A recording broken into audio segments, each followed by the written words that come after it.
I'm Scott, and this is episode 10 of What Makes This Map Great. In this series, we take a deep dive into some classic games that hold a special place in my gaming heart. We're going to explore their amazing level design, beautiful art, creative combat encounters, as well as uncover their hidden secrets and see just how much they've influenced the gaming world.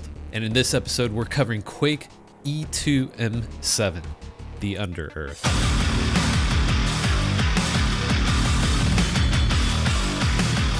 All sources used for this video will be linked down in the description below. Like, sub, do all the YouTube stuff. It's greatly appreciated. Let's get into it. The Underearth is the secret level of episode 2, the Realm of Black Magic, for Quake. And while John Romero crafted all of the standard maps for this episode, the secret level is done by another legend, id alum Tim Watt. Welcome back to the show, Tim. The map exit is close to the start.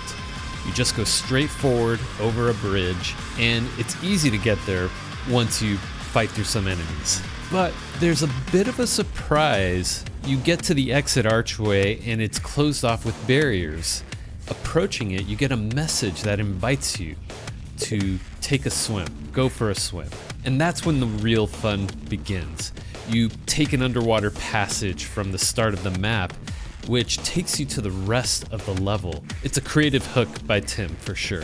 The map is a beautiful environment consisting of mossy caverns, castle-like hallways, and grimy crypt passages. A perfect fit for this episode of Quake.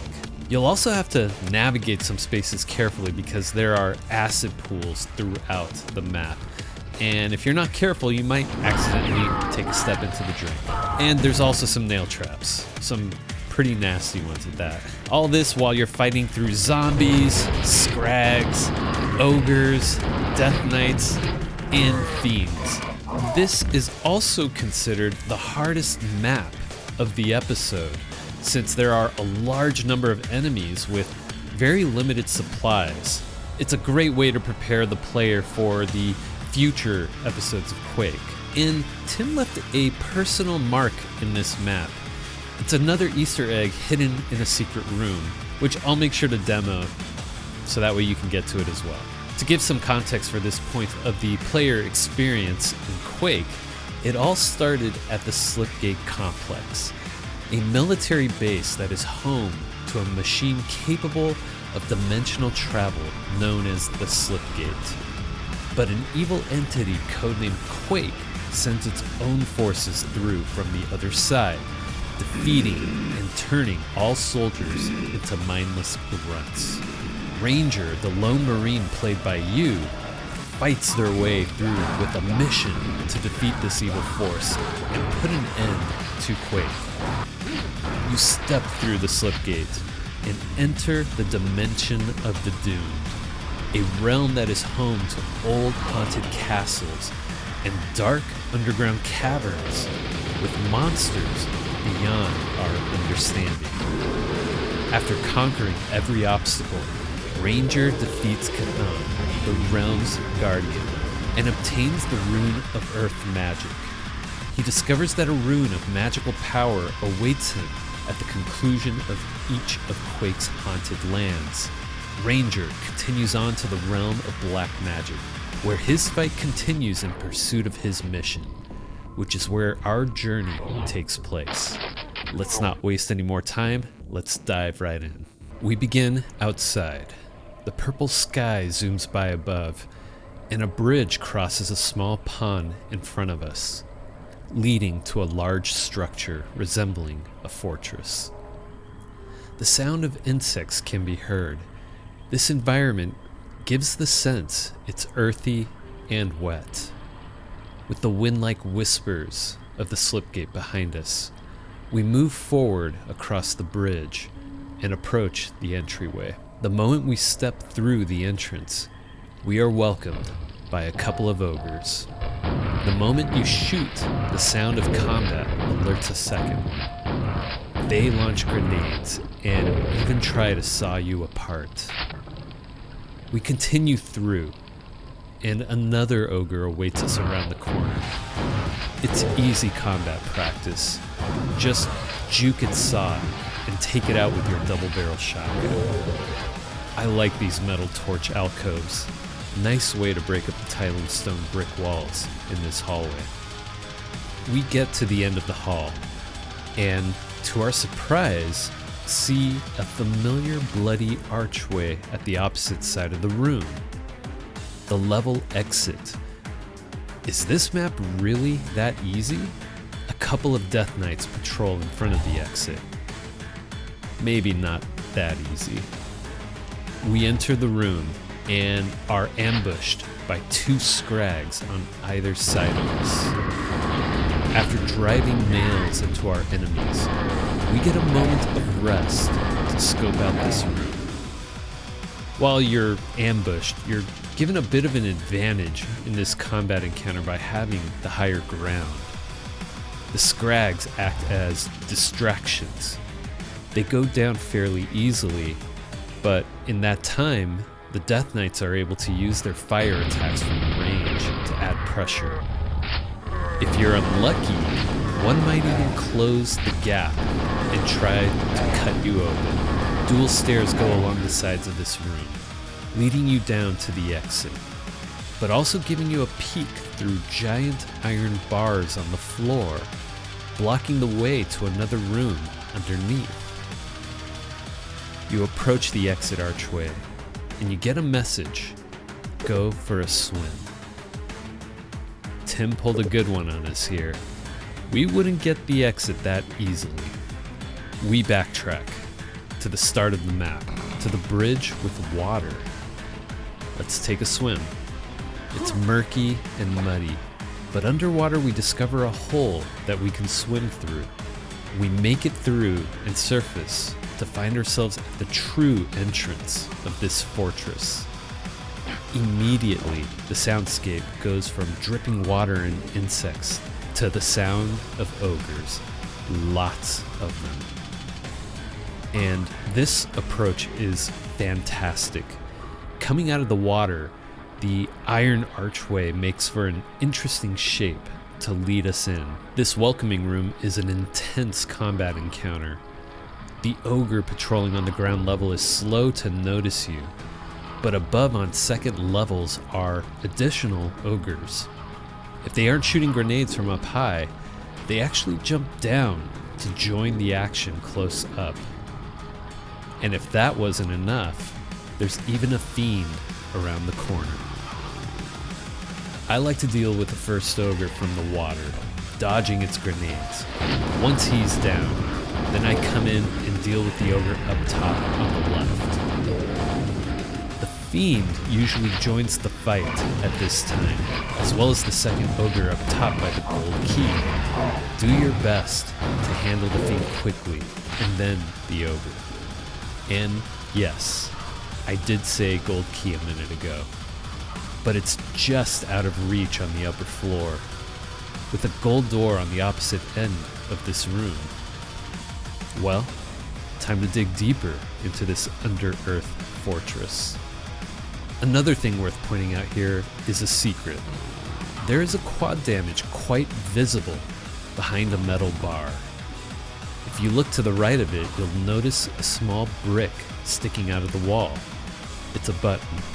Press it and the quad is yours. Though I like to save this quad for later when we open the gold door. Let's leave it for now. And there's one more thing. This map is host to an Easter egg. To access it, see these demon reliefs? Shoot or hit them with your axe. It bleeds.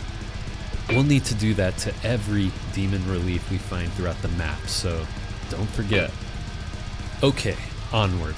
There's only one way, and it invites us to move forward with a grenade launcher pickup. A zombie creeps just ahead in a tunnel. You know what to do here. Be alert. This tunnel is just the start of it. Two other zombies lurk around the corner. If your first nade didn't take them out, then make sure to put some distance between you and them. launch another nade, or maybe two. We make it through this rusted tunnel to find ourselves in a large opening with a large group of zombies. Love blowing these guys up. Jib showers. On the upper platform is another ogre, which is fairly easy to deal with. Tim provides a fun little torture device for us.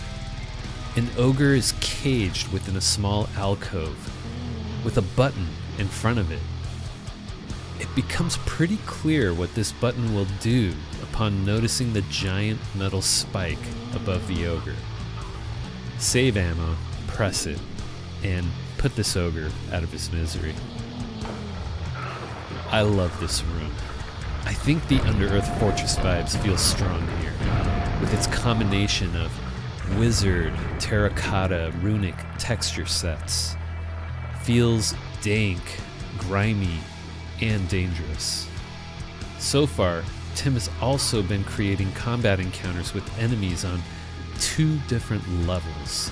Keeps combat 3-dimensional versus being planar, a key strength of the Quake engine. And this trap setup is just silly fun. Simple but pleasing to experience. Let's move on.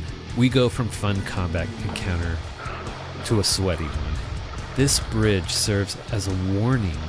We have acid pools up ahead. And if that wasn't enough, a scrag patrols above, while an ogre waits at the top of this staircase, as well as 3 death knights in this area. Oh, and one more scrag, but they're more of a pest than a challenge. Proceed carefully. Sidestepping into the acid could become a fatal mistake. A narrow walkway provides nail gun ammo, an invitation to spend some nails on this scrag, and the Death Knight on the upper platform. Turn the corner, and try to get the Death Knight and the Ogre to fight each other. This will help you save ammo, as it's a bit scarce in this map. See, these combat encounters are getting a little more challenging, which is fun. Tim provides us a mega health, but don't forget, he likes his trap setups. Upon picking it up, you are immediately forced into a close encounter with 2 fiends. Super nails would be great here, but if you're out of nails, then double barrel them and maybe even consider leaping down into the lower floor to put some distance between you.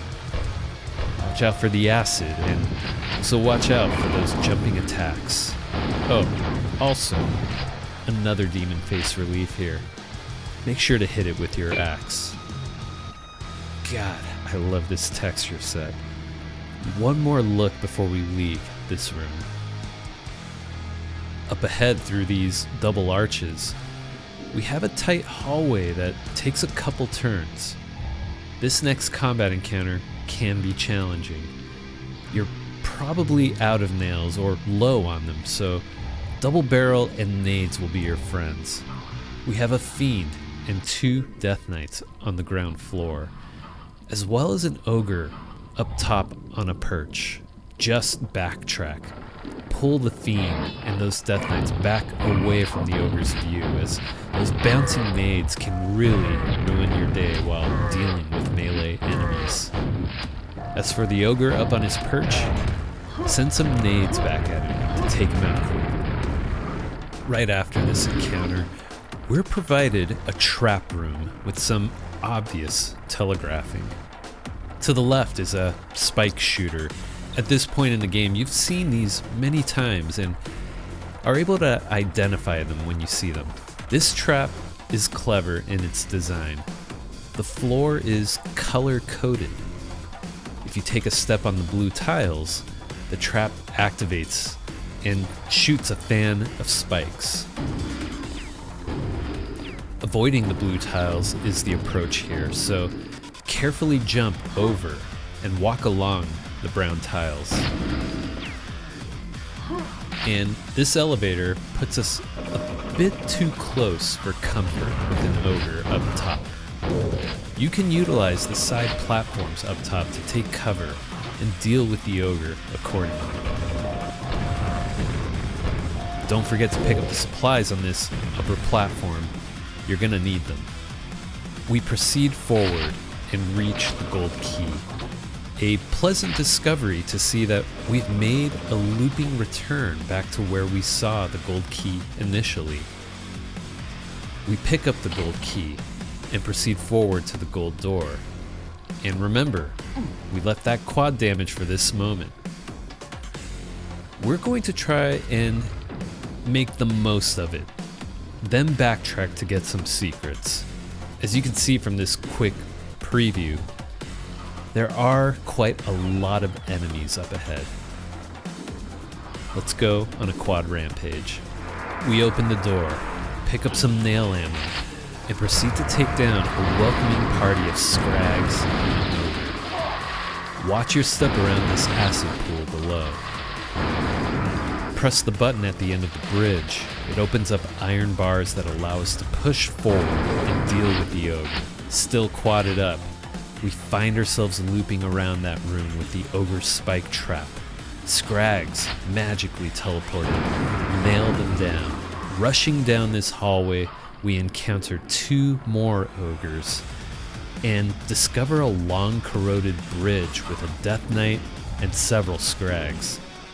We take them out, and this is right around where our quad damage ends. As promised, let's backtrack to the room after the gold door. We've got a bit to cover.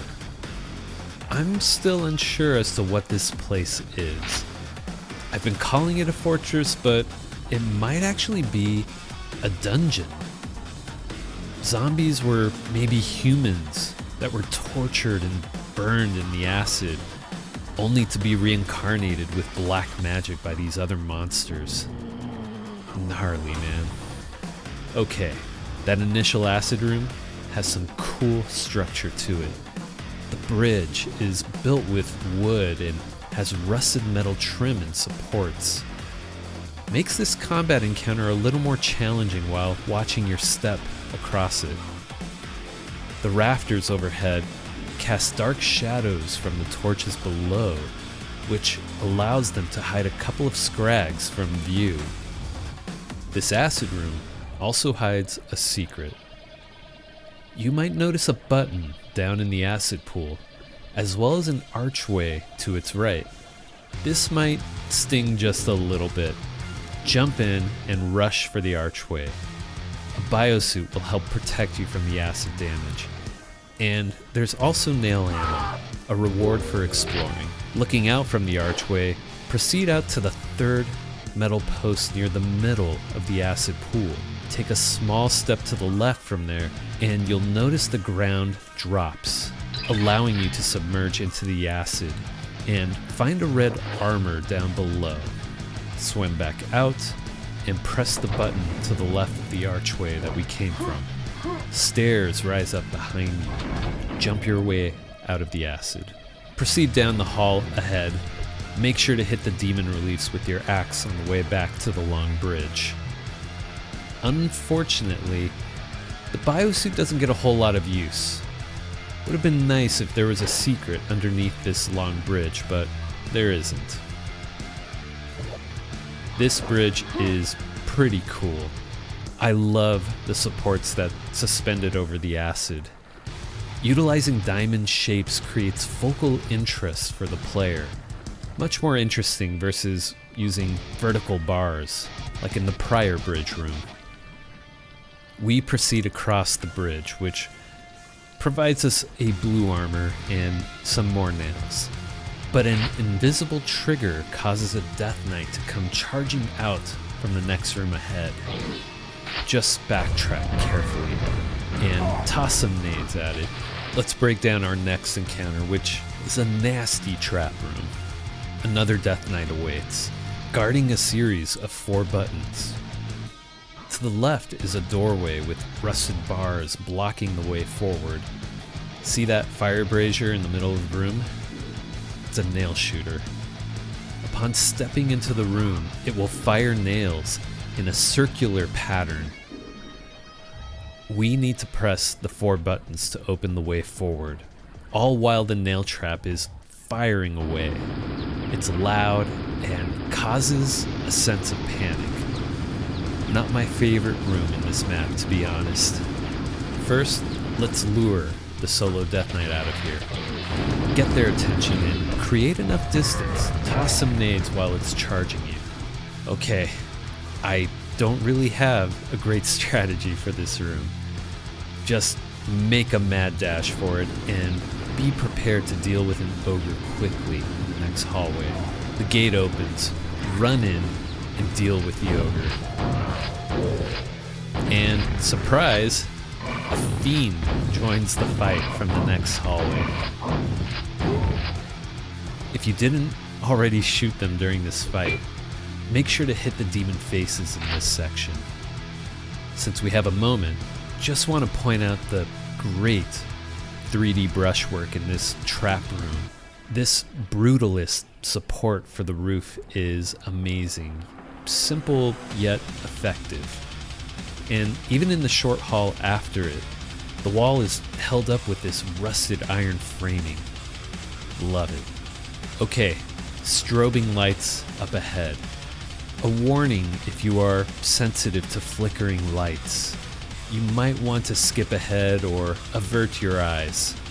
I'll let you know when it's safe to look at your screen again. This long hall looks ominous. Lights flicker all throughout. If the fiend didn't alert to your presence, it creates a very scary moment of it stalking you down this hallway the moment you turn the corner.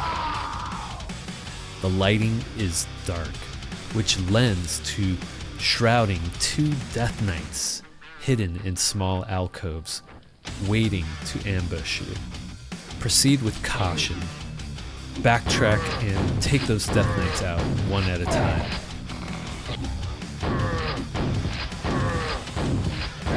So here is why we've been hitting all the demon face reliefs throughout the map. Notice how there's light leaking through the edges of this dark corner? Hit it with your axe, and you will discover an Easter egg. Being a Tim Willits map, he created a personal Easter egg with initials and a logo. I'll cover it in the trivia section later in this video. We proceed out, and to the end of the hallway, we are done with flickering lights, so consider it safe to watch from here. We are welcomed by a group of zombies.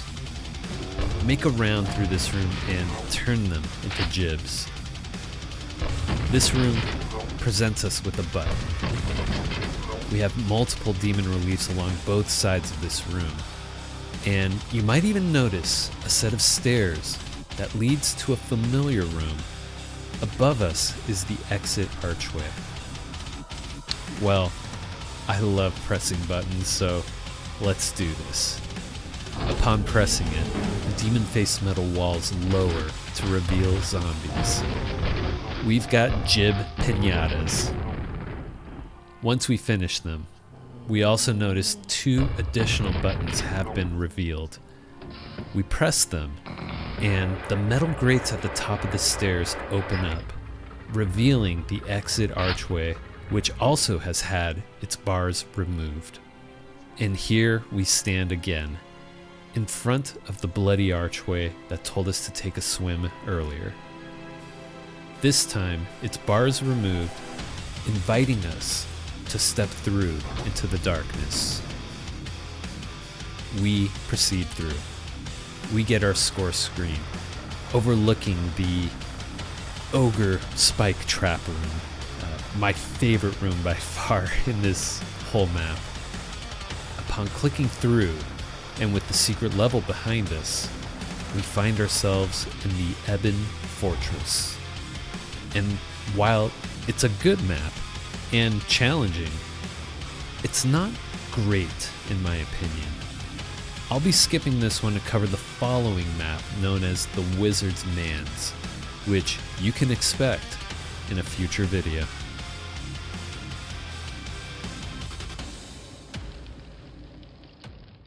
So here's the part where I go over some quick trivia about our featured map. This map was referred to as Tim 8 during development. It may have been the 8th map that Tim Willits worked on while developing Quake. This map is considered the most challenging of the second episode for Quake. This is mainly due to the limited supplies you get versus the amount of enemies throughout the map. For reference, easy mode has 43, normal has 67, and hard or nightmare has a monster count of 78. This map is kind of a crash course for weapon and ammo management for new players. In the first large room full of zombies and the large crushing spike, you can actually perform a large skip here. You can jump from the slope up onto the upper level hallway here. I tried to do this myself. Unfortunately, I failed at it. I couldn't quite get the acceleration or the air control to make the jump. But that's no fun. I mean, we gotta explore the map and kill all the monsters, right? There is an Easter egg in this map, and it's a personal one for Tim. There's a logo with 2 sets of initials underneath it. Those initials stand for Teresa Chazar and Tim Willits. Teresa is his sister, and the logo comes from a Doomwad series they created together called Raven. I might need to dive into that one just to check out Tim's early works with his sister Teresa. In the N64 version of this map, the Easter egg secret with the initials of Tim Willits and Teresa Chazar aren't there. Instead, the player will find a grenade launcher and a quad damage. Again, I think, like in prior levels where certain textures were removed from the N64 version, it's probably due to the memory limitations of the cartridges for the N64. So what makes E2M7 a great map? This level absolutely nails the dark medieval fantasy vibe of Quake's second episode. Tim Willits was a master here, blending those mossy caves with grimy castle-like structures to create this believable and dangerous Underearth fortress. The coolest part is the non-linear start of the map. You get quick access to the exit, but it's blocked and offers you a hint to go for a swim. This creates a cool mystery and makes you want to explore. And then you're pleasantly surprised when you come out of the water and discover the entrance to this fortress. Additionally, the combat is top-notch. It's always using height and multiple levels to force these intense 3D fights against lots of enemies. Enemies like ogres, fiends, death knights, all while having limited supplies of ammo. And this is why it's known as the episode's toughest map. The Underearth really shines because of its smart design that makes you pay attention to your surroundings. Little touches like the ogre with the spike trap setup, and even the nasty nail shooting traps. These make for some memorable moments. And hey, you look hard enough, the map rewards your curiosity with amazing secrets, like the quad damage power-up. It's, you know, to be honest, the quad damage power-up back in the day with a 320 by 200 resolution screen, it's hard to see that little button next to it. The pixels are too chunky, but with modern high-res monitors, it's quite easy to see it. Regardless, the quad damage and the armor in the acid pool, excellent rewards for your curiosity to look for secrets, and they help you survive the brutal encounters up ahead. Tim Willits made another banger here. He mixes challenging resource management with a killer atmosphere and clever enemy placements. E2M7 isn't just punishing, it's a classic example of early Quake level design done right. What are your thoughts on E2M7 The Underearth for Quake? Did you dive right into the water under the bridge from the get-go at the start of the map? And how'd you do in navigating those slime rooms? Let me know down in the comments below. If you enjoyed this video, hit that like button, share it with friends, and subscribe for more great gaming content. And if you're looking for more, check out this recommended video right here. Thanks for watching. I'll catch you in the next one.